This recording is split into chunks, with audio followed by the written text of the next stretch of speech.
Medouloula est un musicien populaire en Mauritanie, mais il rêvait de vivre aux États-Unis et au mois de mai, il a franchi le mur à la frontière mexicaine. Un souvenir encore douloureux pour l'artiste. À partir de là, on a dû courir au moins 4 km. 10 personnes du groupe se sont fait attraper par la police mexicaine et ont dû payer. Son voyage a commencé au Guatemala, qu'il a d'abord rejoint en avion grâce à un visa Schengen, avant de continuer par la voie terrestre, direction le Mexique, puis les États-Unis, en évitant au maximum les gardes frontières. Pour effectuer ce périple dangereux, il a dû payer des passeurs, mais a aussi été racketté à plusieurs reprises. En tout, il a dépensé 14 000 $. Les malfrats pouvaient nous tuer à n'importe quel moment. À Mexico City, notre bus se faisait arrêter par des voyous cagoulés qui portaient une veste de police et nous prenaient tout.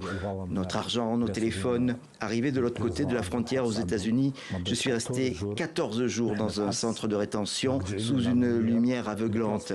Nous étions 280 par pièce. Medouloula avait une autorisation pour rester sur le sol américain, mais n'avait pas de permis de travail. Pour cet artiste habitué à bien gagner sa vie, c'est la désillusion. Au bout de 3 mois, il décide de rentrer en Mauritanie. On ne peut travailler que dans les épiceries ou les restaurants ou vendre de la drogue. Moi, j'y allais pour ma musique, pour devenir international.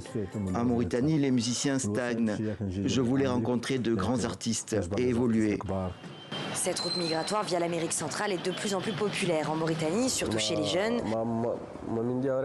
Ori s'occupe de trouver les billets d'avion de Nouakchott jusqu'au Nicaragua, pays accessible sans visa. En un an, il a vu la demande exploser. J'ai eu beaucoup de demandes. Ils ont vendu tout ce qu'ils avaient en fait. Ce sont des gens qui viennent du village, qui ne connaissent rien dans la vie en fait, on peut dire. Souvent, il faut que je prenne aussi moi ma responsabilité d'aider ces gens-là à faire proprement leur voyage. Selon l'association mauritanienne de lutte contre l'immigration néfaste, 85% de ceux qui tentent l'aventure ont entre 16 et 30 ans. Pour Amarba, président de l'association, il est essentiel de sensibiliser les jeunes au risque d'un tel voyage. Les jeunes idéalisent la vie en Amérique en regardant les vidéos sur les réseaux sociaux. Ils veulent faire pareil. Ils ne savent pas que beaucoup de jeunes qui partent finissent dans les prisons américaines et n'ont même pas 18 ans. Toujours selon les chiffres de l'association, au moins 15 000 jeunes Mauritaniens ont tenté de rejoindre les États-Unis entre 2022 et 2023.